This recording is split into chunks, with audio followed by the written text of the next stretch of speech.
Bonjour et bienvenue à tous, vous regardez i24 News et c'est l'heure de votre magazine le plus connecté sur le web. Aujourd'hui, on parlera du piratage d'Hacking Team. On vous montrera le nouveau projet de Google basé sur Waze. On vous dévoilera la réponse au défi lancé par Megabot à son concurrent japonais. On fera le tour du monde des meilleures startups de la semaine. Et on terminera avec les vidéos qui ont fait le buzz cette semaine.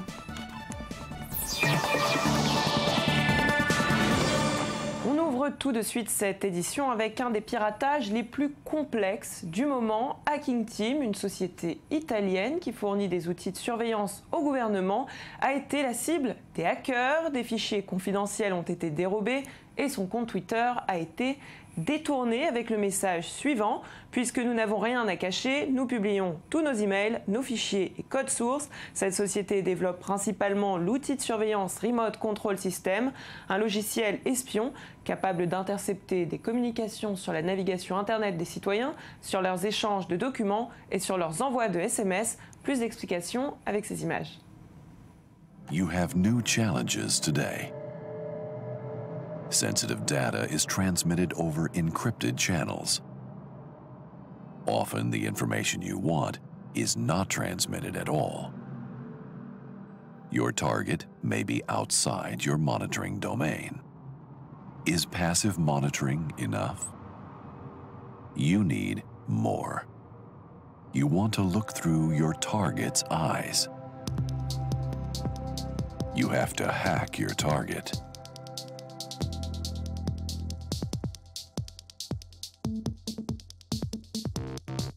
You have to hit many different platforms. You have to overcome encryption and capture relevant data.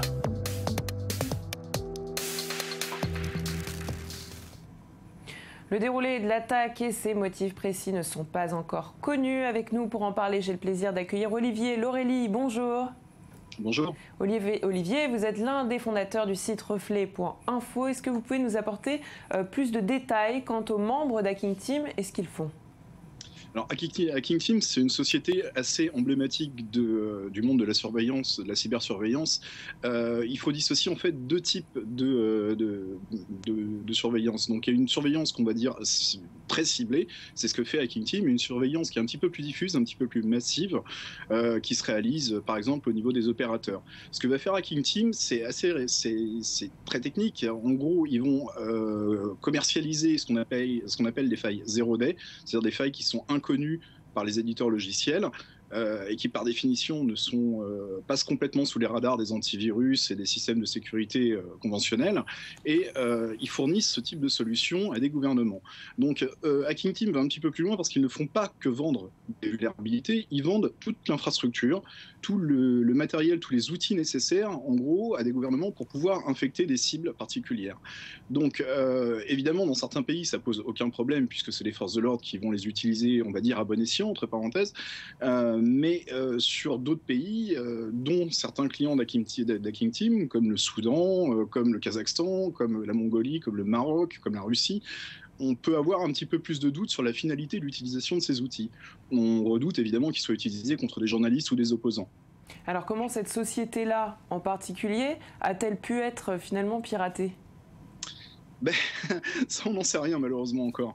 Ça peut venir de tout. Très souvent, ça vient plutôt d'une erreur humaine. Ce sont des gens qui n'aiment pas trop qu'on parle d'eux, donc forcément, ce sont des gens qui sont prudents.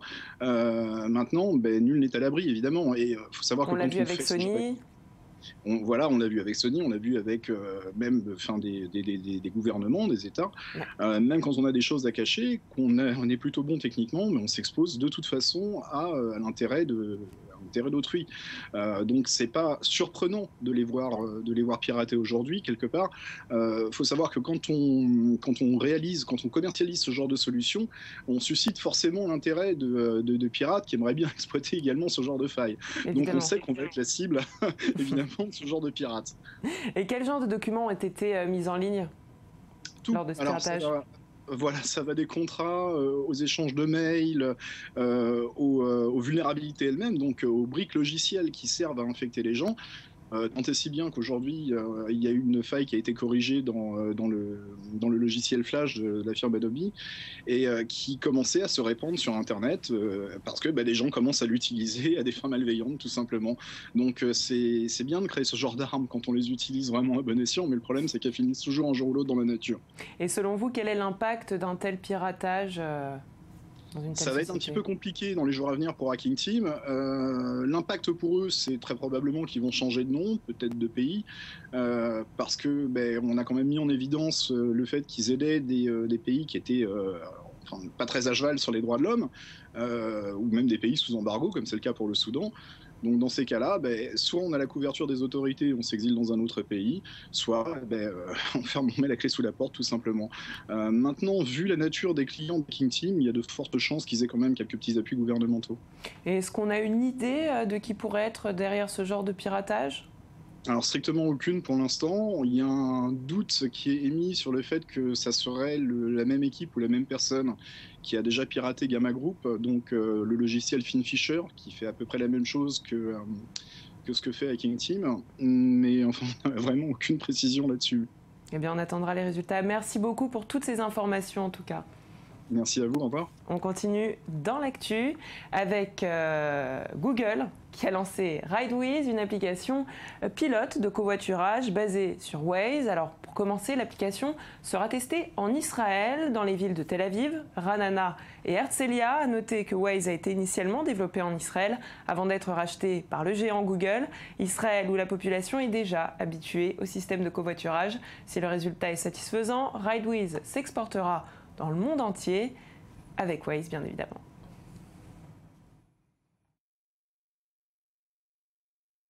Bienvenue, vous êtes devenu un Wazer. Cela signifie que vous n'êtes plus seul sur la route, car vous êtes connecté à la plus grande communauté d'automobilistes au monde, qui partagent en temps réel des informations et des alertes sur la circulation.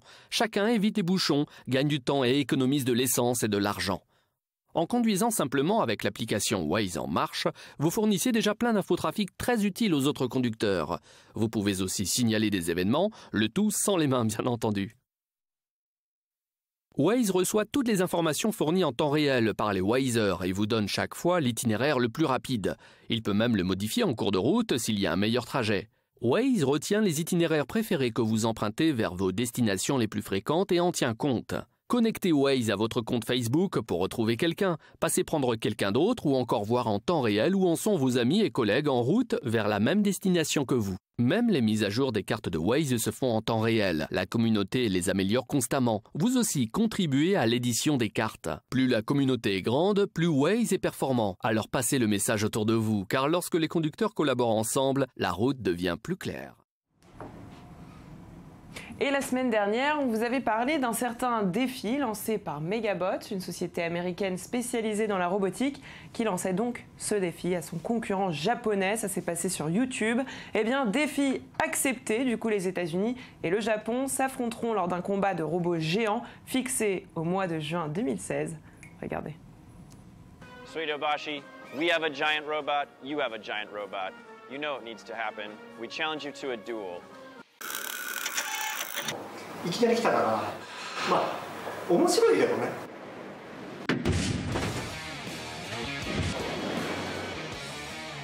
まずちょっともうちょっとかっこよく作れよとは言いたいですよねでかいものに銃つけりゃいいってアメリカ文化アメリカ丸出しっていうのがね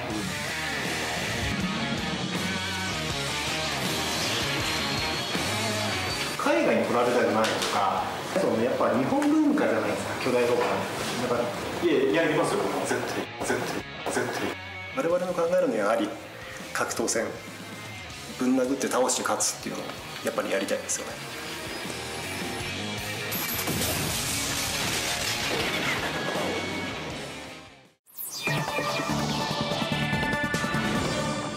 Et on parle start-up maintenant avec vous, Sarah Koskiewicz, bonjour. Bonjour Virginie. Alors comme chaque semaine, vous nous faites une petite sélection des meilleures start-up de la semaine. Voilà, et cette semaine, on va commencer avec des startups qui ramènent beaucoup d'argent, mais avec des produits pas toujours très faciles à comprendre, notamment avec Make Go, qui nous vient de Cocoa Beach. Alors, Make Go, ça a l'air très exotique tout ça. Ça a l'air très exotique et vous n'êtes pas au bout de vos surprises. Make Go est un produit qui existe, qui a déjà été financé en 2013, donc par Joy Labs, qui a lancé un Kickstarter à l'époque et qui proposait via Kickstarter une petite carte destinée à transformer les objets à commande, l'énergie des objets, via un ordinateur. C'est pas très clair comme ça, mais on voit sur ces images. J'essaye de comprendre. Donc alors, on récupère par exemple, l'énergie. si vous voulez utiliser vos escaliers comme un piano, avec Make Go, vous pouvez en réalité. Vous voyez là, Sarah. Voilà, vous pouvez également utiliser votre banane comme barre d'espace. Alors en fait, ça transforme l'énergie électrique de n'importe quel objet via l'ordinateur. Et maintenant, la nouveauté en 2015 de Make Go, c'est de rendre ce produit portable via une clé USB. Donc, est-ce que ça fonctionne vraiment ? Alors, je ne l'ai pas encore dans les mains, mais a priori, ça marche bien. Ne serait-ce que parce qu'ils ont récolté plus de 185 000 $ au lieu des 10 000 demandés. Ah, il va falloir se lancer dans la nouvelle technologie, réalité, ça. Juste pour vous le simplifier, voilà, absolument. Pour vous le simplifier, ça a la taille d'une clé USB, ça se branche via des pinces crocodiles, donc comme pour une voiture, par exemple. Vous le branchez à votre Mac ou à votre PC, vous le connectez à n'importe quel type d'objet, une banane, donc une feuille d'aluminium, tout ce qui peut convertir de l'électricité.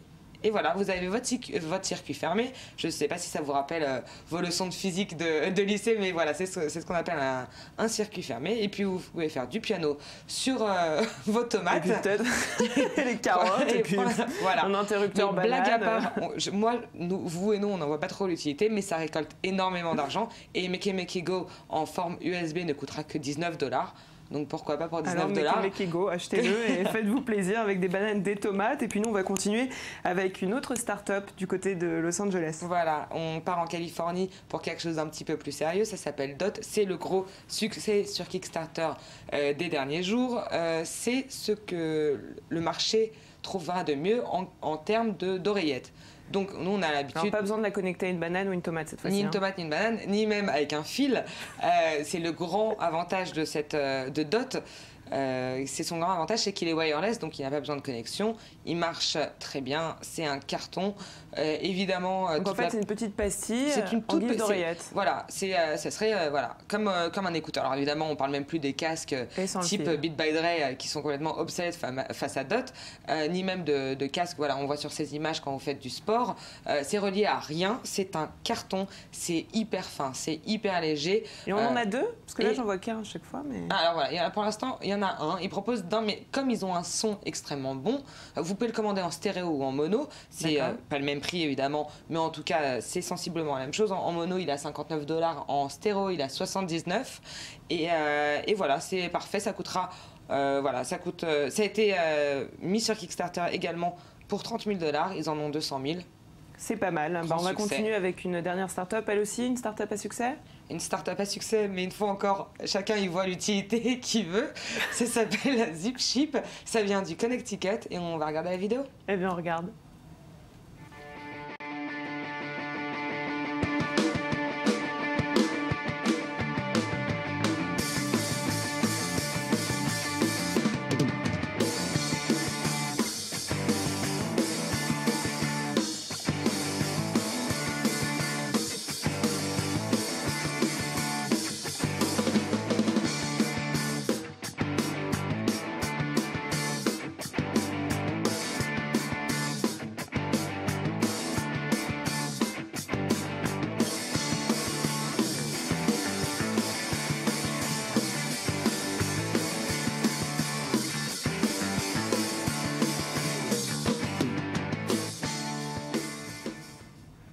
Alors, ZipShip.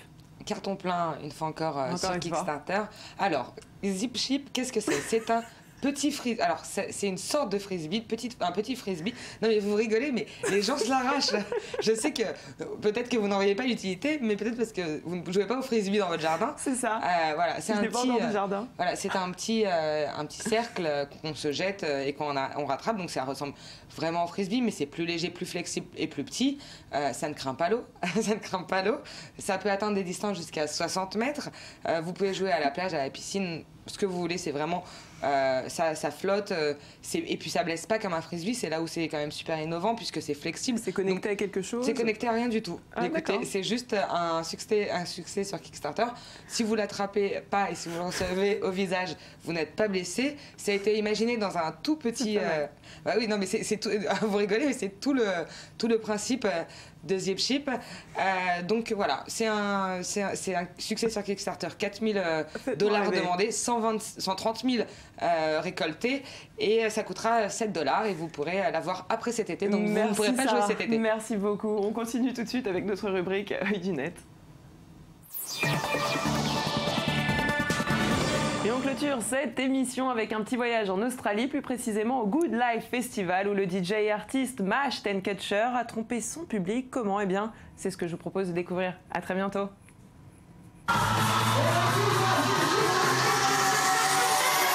Tell me where to freeze.